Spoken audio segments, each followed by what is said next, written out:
Hello दोस्तों, ए to Z videos प्रस्तुत करता है श्रावण मास का महात्म्य 13वां अध्याय दुर्गा गणपति व्रत विधान। सनत कुमार बोले, हे भगवान, इस व्रत के द्वारा अतुलनीय सौभाग्य प्राप्त होता है और मनुष्य पुत्र पौत्र धन ऐश्वर्य तथा सुख प्राप्त करता है। हे महादेव, व्रतों में उत्तम उस व्रत को आप मुझे बताएं। ईश्वर बोले, हे सनत कुमार, तीनों लोकों में विख्यात दुर्गा गणपति व्रत है। सर्वप्रथम भगवती पार्वती ने श्रद्धा के साथ इस व्रत को किया था। हे मुनि सत्तम, इसी प्रकार पूर्व में सरस्वती, महेंद्र, विष्णु, कुबेर, अन्य देवता, मुनिजन, गंधर्व, किन्नर, इन सभी ने भी इस व्रत को किया था।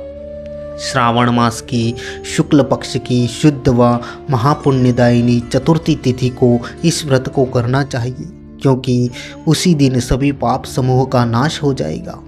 चतुर्थी के दिन स्वर्ण पीठासीन स्थित एकदंत गजानन विघ्नेश की स्वर्णमयी प्रतिमा बनाकर उनके आधार पर स्वर्णमयी दुर्गा को व्यवस्थित करने के पश्चात विघ्नेश्वर को रक्त वस्त्र से वेष्टित ताम्रमय पात्र के ऊपर रखकर सर्वतोभद्र मंडल में रक्त पुष्पों से अपामार्ग, शमी, दुर्वा, तुलसी, बिल्वपत्र, इन 5 पत्रों से अन्य उपलब्ध सुगंधित पुष्पों से, सुगंधित द्रव्यों से, फलों से तथा मोदकों से उनकी पूजा करनी चाहिए और इसके बाद उन्हें उपहार अर्पित करना चाहिए। इस प्रकार अनेक उपचारों से भी गिरजापुत्र विघ्नेश की पूजा करनी चाहिए।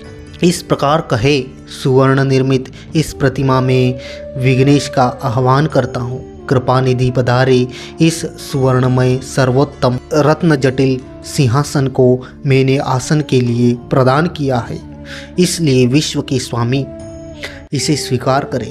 हे उमासुत, आपको नमस्कार है। हे विश्वव्यापिन, हे सनातन, मेरे समस्त कष्टों को आप नष्ट कर दे। मैं आपको पाद्य समर्पित करता हूँ। गणेश्वर देव, उमापुत्र तथा मंगल का विधान करने वाले को यह अर्घ्य प्रदान करता हूँ। हे भगवान, आप मेरे इस अर्घ्य को स्वीकार करें। विनायक, शूर तथा वर प्रदान करने वाले को नमस्कार है। मैं आपको यह अर्घ्य समर्पित करता हूँ, इसे ग्रहण करें। मैंने गंगा आदि सभी तीर्थों से प्रार्थना पूर्वक यह जल प्राप्त किया है। हे सूर्यपुंगव, आपके स्नान के लिए मेरे द्वारा प्रदत्त इस जल को स्वीकार कीजिए। सिंदूर से चित्रित तथा कुमकुम से रंगा हुआ यह वस्त्र युक्त आपको दिया गया है, आप इसे ग्रहण करें। लंबोदर तथा सभी विघ्नों तथा नाश करने वाले देवता को नमस्कार है। उमा के शरीर के मल से आविर्भूत है गणेश जी, आप इस चंदन को स्वीकार करें। हे सूर्य श्रेष्ठ, मैंने भक्ति के साथ आपको रक्त चंदन से मिश्रित अक्षत अर्पण किया है। हे सूर्य सत्तम, आप इसे स्वीकार करें। मैं चंपा के पुष्पों, केतकी के पत्रों तथा जपा कुसुम के पुष्पों से गौरी पुत्र की पूजा करता हूँ। आप मेरे ऊपर प्रसन्न हो। सभी लोगों पर अनुग्रह करने तथा दानवों का वध करने के लिए स्कंद गुरु के रूप में अवतार ग्रहण करने वाले आप प्रसन्नतापूर्वक यह धूप लीजिए। परम ज्योति प्रकाशित करने वाले तथा सभी सिद्धियों को देने वाले आप महादेव पुत्र को मैं दीप अर्पण करता हूँ, आपको नमस्कार है। इसके बाद गणानाम त्वाम इस मंत्र से मोदक, 4 प्रकार के अन्य पायस तथा लड्डू आदि को नैवेद्य अर्पण करें। मैं आपकी मुख शुद्धि के लिए आदरपूर्वक कपूर, इलायची तथा नागवल्ली के दल से युक्त तांबूल आपको प्रदान करता हूँ।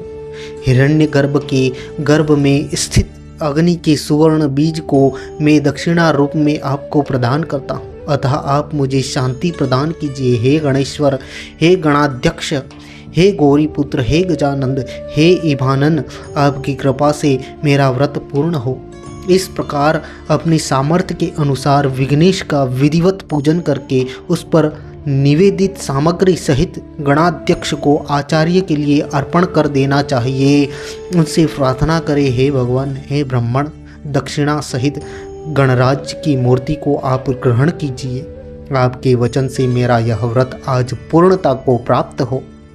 जो मनुष्य 5 वर्ष तक इस प्रकार व्रत करके उद्यापन करता है वह वांछित मनोरथों को प्राप्त करता है और देहांत के बाद शिवलोक को जाता है, अथवा 3 वर्ष तक जो इस व्रत को करता है वह सभी सिद्धियां प्राप्त करता है। जो व्यक्ति उद्यापन में बिना ही इस उत्तम व्रत को करता है, विधि के अनुसार उसका जो कुछ किया हुआ होता है वह सब निष्फल हो जाता है।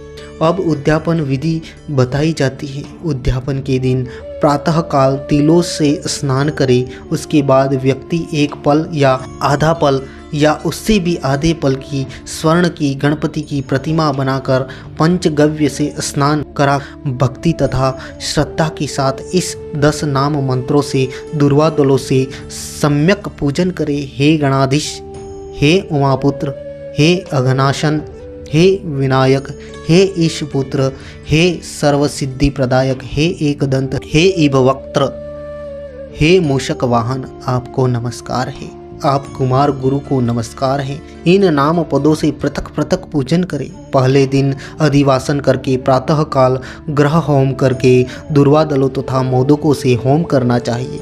उसके बाद पूर्णाहुति देकर आचार्य आदि का विधिवत पूजन करना चाहिए और घट तुल्य थनों वाली गाय का दान करना सामर्थ्य के अनुसार करना चाहिए। हे वत्स, इस प्रकार व्रत करने पर मनुष्य सभी मनोरथों को प्राप्त कर लेता है।